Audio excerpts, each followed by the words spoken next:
गोमुख से गंगा नदी निकलती है से लेकर, वहां पे तो बीजेपी की सरकार है ही। उत्तराखंड से गंगा नदी उत्तर प्रदेश आती है, यहां बीजेपी की सरकार है। यूपी से गंगा नदी बिहार पहुंचती है, वहां एनडीए की सरकार है। और पश्चिम बंगाल, जहां गंगा नदी गंगा सागर में मिलती है, यानी गंगा सागर में जहां पर मिल रही है, वहां भी अब बीजेपी की सरकार है। यानी गंगा के उद्गम से लेकर गंगा के समुद्र में मिलन तक पूरा इलाका भगवा में है। और नरेंद्र मोदी ने वाराणसी में क्या कहा था कि मुझे गंगा मैया ने बुलाया है, तो गंगा मैया का काम कर दिया उन्होंने। इतना ही नहीं, बंगाल के आगे पूरे नॉर्थ ईस्ट में भी बीजेपी सहयोगियों की सरकार है। तो जो लोग चिकन स्नैक को काटने का सपना देख रहे थे, उनको अब सपने आएंगे नहीं, क्योंकि रात में नींद नहीं आएगी। चिकन स्नैक काटोगे, बच्चा का खेला है। इसी के साथ पूर्व प्रधानमंत्री अटल बिहारी वाजपेयी की वो बात भी सच साबित हो गई, जब अटल जी ने कहा था कि एक दिन आएगा जब अरब सागर से गंगा सागर तक कमल खिलेगा। आज पीएम मोदी ने भी ये बात कही कि अब गंगोत्री से गंगा सागर तक कमल ही कमल खिल गया है। पिछले साल 14 नवंबर को जब बिहार चुनाव के नतीजे आए थे,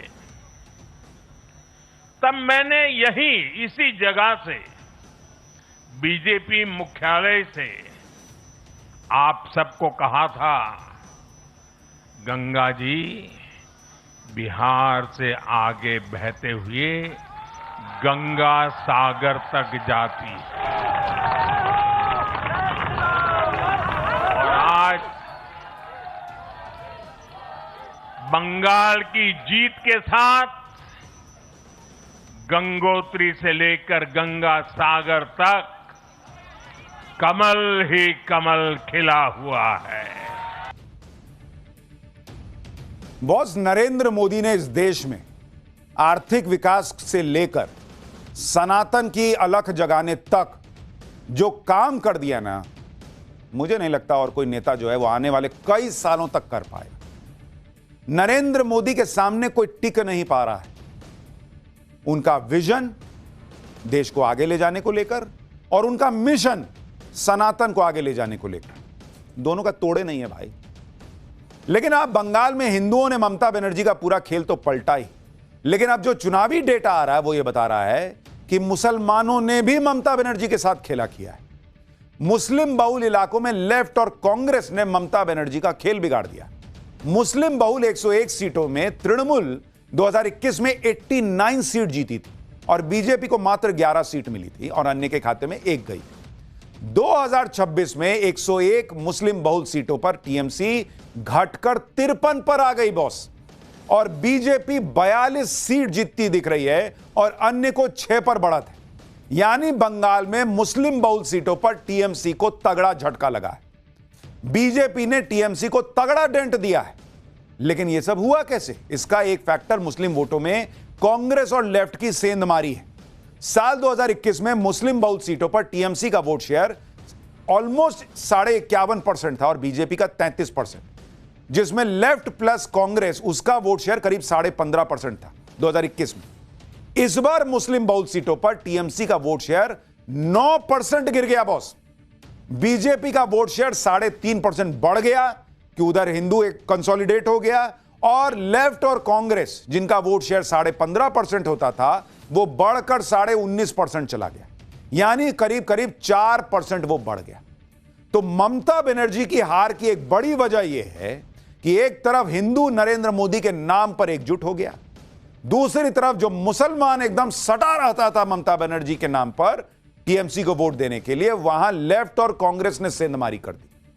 मुसलमान को शायद लगा होगा कि नहीं, ममता बनर्जी एसआईआर जो हो रहा है उसको नहीं रोक पा रही, या दूसरी अपनी वजह होंगी जिस वजह से वो नाराज होगा, या बीच में ममता बनर्जी ने जरा तराजू बैलेंस करने का प्रयास किया था चुनाव के पहले, वो भी हो सकता है कुछ लोगों को ठीक ना लगा हो, तो वो लेफ्ट और कांग्रेस की तरफ गया। वहीं बड़ा खेला हो गया, 9% वोटें गिर गया, सीधा सीट गिर गई 83-84 से सीधा 50 पे आ गए।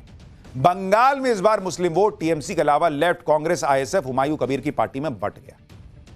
आप देखिए कि बंगाल में बाबरी मस्जिद बनवा रहे हुमायूं कबीर ने कैसे ममता बनर्जी को डेंट किया। हुमायूं कबीर ने मुर्शिदाबाद की नौदा और रेजी नगर सीट दोनों जगह से चुनाव लड़ा था। मुस्लिम बहुल इन दोनों सीट को हुमायूं कबीर ने जीत लिया बॉस। पिछली बार ये दोनों सीटें टीएमसी ने जीती थी, यानी हुमायूं कबीर का स्टिंग ऑपरेशन आने के बावजूद मुसलमान ने वोट किया कि नहीं, ये आदमी बाबरी मस्जिद बना रहा, ठीक कर रहा है। मुसलमान को स्टिंग ऑपरेशन से फर्क नहीं पड़ा, जीत गए वो दो सीट। जिस राज्य में ममता बनर्जी अपनी सीट नहीं जीत पा रही, वहां हुमायूं कबीर ने 2 सीट जीत ली। बताइए, अब ये दिक्कत है कि वो ममता बनर्जी को ये भी नहीं कह सकते कि लीजिए मैं 2 जीता हूं, 1 आप रख लीजिए। सीट ना है, ऐसे थोड़ी होता है। हुमायूं कबीर के अलावा कांग्रेस ने भी ममता बनर्जी को मुस्लिम सीटों पर डेंट किया। मुस्लिम बहुल मुर्शिदाबाद जिले की 2 सीटें कांग्रेस ने जीत ली, जो पहले टीएमसी के पास थी।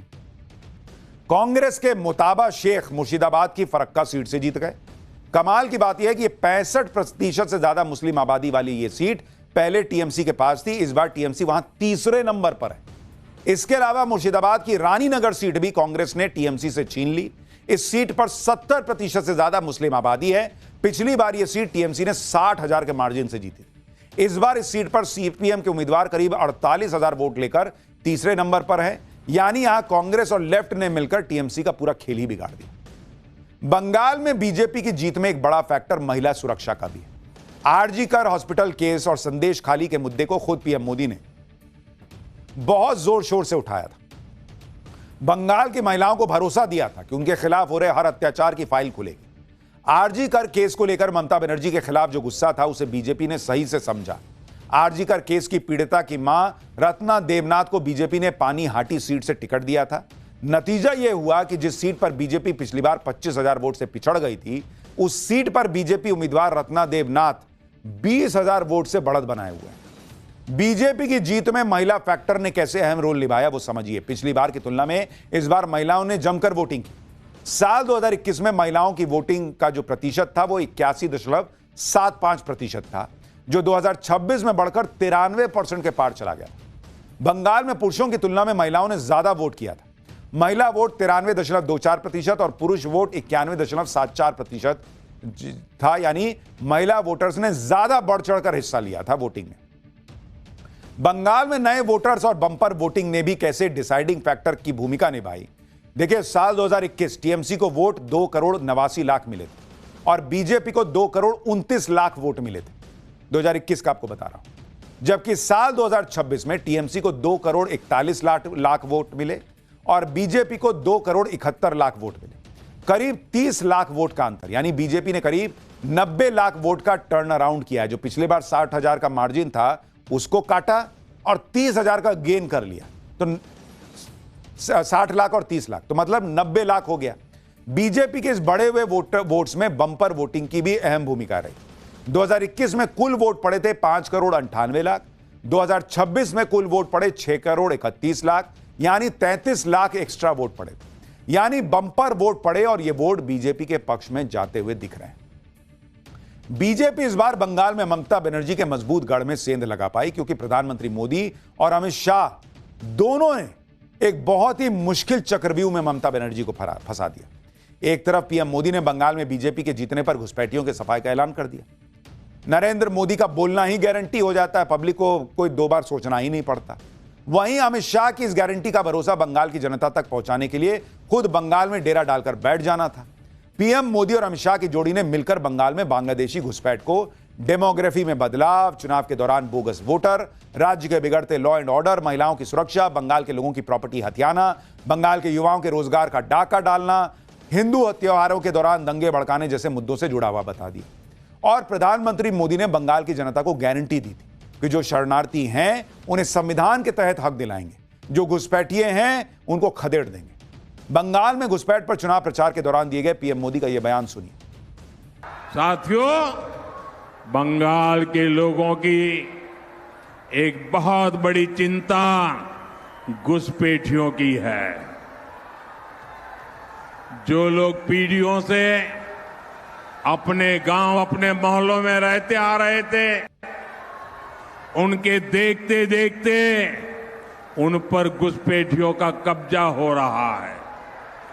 कुछ जगह तो डेमोग्राफी इतनी बदल गई है कि लोगों को मंदिर जाने और पूजा करने की इजाजत नहीं मिल रही। कई जगह श्रद्धालुओं के रोज मंदिर जाने पर पाबंदी लगा दी गई। केवल दुर्गा पूजा के अवसर पर ही पूजा करने दी जाती है। देखिए, बंगाल के नतीजों से साफ है कि घुसपैठ पर मोदी की गारंटी पर बंगाल की जनता ने पूरा भरोसा किया। इसलिए आज बंगाल में बीजेपी की ऐतिहासिक जीत पर अमित शाह ने फिर घुसपैठियों पर पीएम मोदी की गारंटी जल्द पूरी करने की गारंटी दी। अमित शाह ने कहा कि बंगाल वासियों ने घुसपैठियों और उनके हितैषियों को ऐसा सबक सिखाया है जिसे तुष्टीकरण की राजनीति करने वाली पार्टियां कभी भूल ही नहीं पाएंगी। बंगाल ने जिन आशाओं और आकांक्षाओं के साथ मोदी जी के नेतृत्व पर यह विश्वास जताया है, बीजेपी निश्चित रूप से उन्हें पूरा करेगी। पीएम मोदी की गारंटी पर बंगाल की जनता भरोसा करेगी, इसका यकीन अमित शाह को पहले से था। चुनाव प्रचार के दौरान ही अमित शाह ने बांग्लादेशी घुसपैठियों को बांग्लादेश जाने की तैयारी का अल्टीमेटम दे दिया था।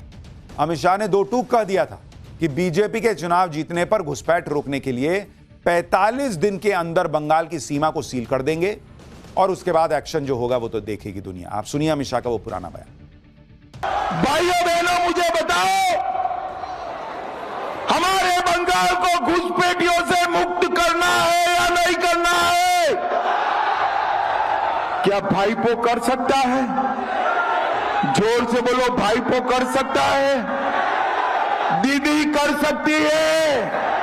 अरे घुसपैठिए को घुसाने वाले यही लोग बंगाल की सीमा को इन्होंने खुला छोड़ा है। आप यहां से शुभेंदु और हमारे साथियों को जिता दो, 45 दिन में बंगाल की सीमा को हम सील कर देंगे। मैं आज घुसपैठियों को कहकर जाता हूं, 4 तारीख को काउंटिंग है, 5 को भाजपा सरकार बनेगी। जल्दी बांग्लादेश जाने की तैयारी कर लो भाई।